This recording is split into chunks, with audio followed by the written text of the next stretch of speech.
আছে, এটা বড়া করব। পেঁয়াজ কুচি নিয়েছি, চর্বিগুলোকে সেদ্ধ করে কেটে নিয়েছি, গোবিন্দভোগ চাল নিয়েছি, লঙ্কা নিয়েছি। এটাকে করে দেখাচ্ছি। চর্বি নিয়ে নিয়েছি, পেঁয়াজ নিয়ে নিয়েছি, এবার নুন নিয়ে নিয়েছি। আর নুন দেবো কি দেখুন তো, আর লাগবে নুন। তারপরে হলুদ দিয়ে দিচ্ছি।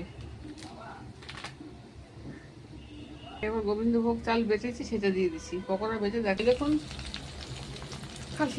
খাসির চর্বির বড়া করছি, সবাই দিয়ে দিয়েছি, দেখতে থাকি।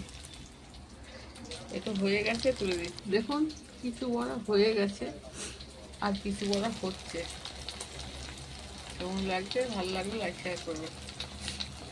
এগুলো হচ্ছে, হয়ে এলে তারপরে দেখাচ্ছে। এটুকু দেখিয়ে দেবো, পরে এগুলো হলে আবার পরে দেখাবো।